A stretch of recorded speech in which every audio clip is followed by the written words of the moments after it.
What's poppin', everybody? This is Iconick Repaints. Thanks for being here.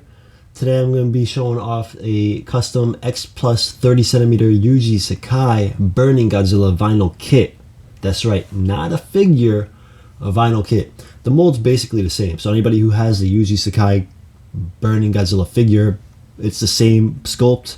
But I guess some of their figures they kind of release in a vinyl kit form and fashion to...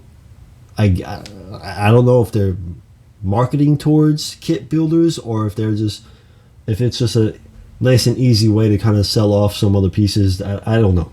I don't even know where I'm going with the end of that thought. Anyway, so whereas you would normally get the figure already painted and assembled and usually just have to attach the tail straight out of box, this guy comes in all his pieces. This was a translucent yellow version. So naturally you kind of have to go about painting it, priming it in a particular way, so you don't, of course, prime over the things that you want to remain translucent. And I needed to get translucent paint, which I didn't even know existed actually before this project, but that worked out really well. So yeah, Burning Godzilla from Godzilla vs. Destroyer. Destroya, however everybody wants to say it. And everybody loves Burning Godzilla, right? What's not to love about Burning Godzilla? First of all, he looks badass as hell. Just look at him. Second of all, this is Godzilla probably at his most powerful. And the cool thing about it is, in this movie, Godzilla ultimately dies. Spoiler warning. And he is so powerful, and he just keeps getting more and more and more powerful as the closer he gets to death. It's like a kamikaze on steroids. Like, the guy is he's just by the very end of his life, even like the most powerful monster that he's ever faced, bar none, created from the remnants of the very first weapon that killed the first Godzilla in 1954. You see how it all goes in a full circle. He can't stand up to him at all. Like, Godzilla was literally obliterating this dude's face by the end of the movie. And it was just a really, really, really cool scene. I mean, for 1995, I mean, I think it really kind of proved its point. Now, Godzilla has been kind of amped up in power so many times now in the recent media, whether it's the comics, the films, the anime. So he's, it's gotten otherworldly. But as far as back then goes, in 1995, I mean, Burning Godzilla it was lights out, game over, game, set, and match. And that was another thing too, because they marketed that movie with basically the tagline "Godzilla dies." That was as much creativity as they put in it. They weren't subtle. The Toho wasn't being subtle at all. There was no nuance whatsoever, and the internet wasn't on and popping like it is today. So little 8-year-old me, when they said Godzilla dies, this is the end of the series, I believed that shit. I was like, damn, man, that ending had me in tears every single time I watched that shit. In fact, my mother got me a bootleg copy of that movie in Japanese with no subtitles because I couldn't wait to see that movie. And I'll tell you, I watched the shit out of that VHS tape. I watched that tape till there was nothing left to watch, till it didn't even work anymore, and I didn't understand a word of what was happening. But that ending, it still hit me hard as hell. And even though I didn't really understand everything that was going on, I watched it so many times that I made up my own freaking version of the movie. But yeah, so this figure, definitely a different challenge. This was in full transparency, this is the hardest kit I've worked on, and it shouldn't be, and I didn't expect it to be. But just kind of like new challenges working with this one than I kind of really foresaw coming. Forget about not being able to really make any errors because you don't want to ruin the transparent effect of it. You don't want to prime over the wrong areas because then you have to strip everything off and kind of start again. Client wanted LED lights, right? So this is the first time I've worked with LED lights. I've kind of tried to avoid LED lights. It's really not my thing, but client wanted it, and I took it upon the challenge to at least try to deliver him something satisfactory.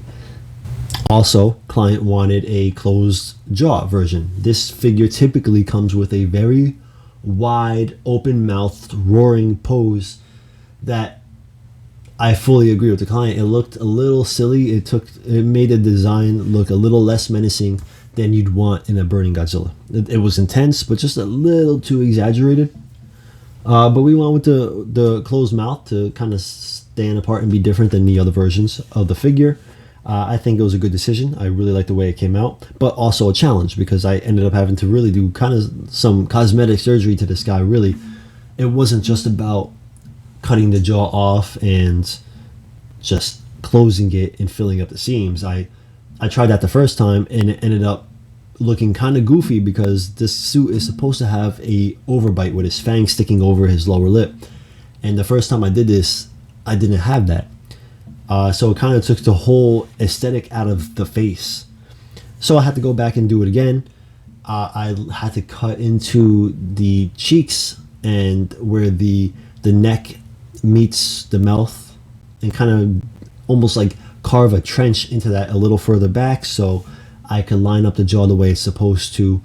And it made ultimately all the difference in the world.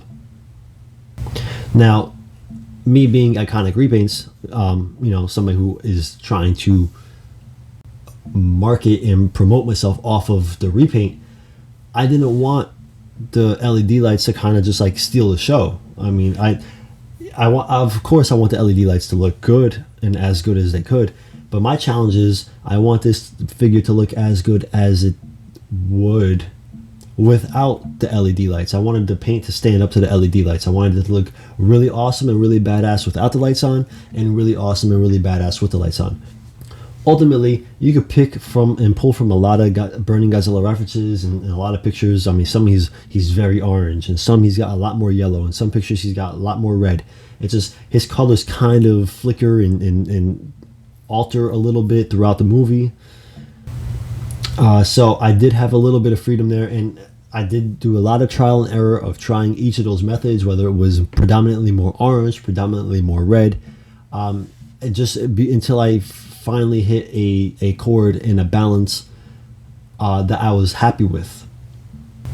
And I think overall I'm really happy with the result. I think he looks great without the lights on.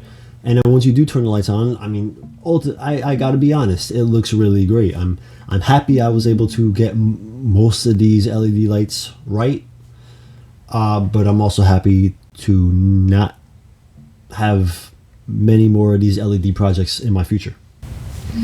The eyes were the hardest thing, just because I always try to do the eyes first, and I did with this as well, but they did need to be kind of fixed and edited as I noticed as I went along. Some things had to be straightened out. You're also trying to get more out of the lights to pop through the eyes. So things have to be adjusted for that.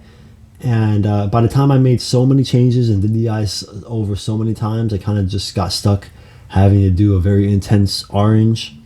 So they still pop with the LED lights on surrounding it. It sounds confusing, I know, but in the process, my point being, in the process of actually getting these eyes right, I did like a stylized orange yellow glow, like a pupilless look, which is, if this was my figure, this is exactly how I would have left it, because I love the Godzilla artwork where he really doesn't have the pupils. He kind of looks more of a supernatural force, like a god. That's the Godzilla I like. So I would have left it like this. You'll see pictures where I left pupils out, but for the client's sake, I put the pupils back in and finally got them to the point where they looked even to me, and added to the intensity of the stare. So anyway, I could keep rambling on about the challenges of this piece, but ultimately it was a really good experience. I think the client is going to be happy with this once it arrives to his door. But yeah, so guys, thank you all for checking this out, and everybody have a good weekend. I got more coming for you as usual, and yeah, so be safe, everybody. Peace out.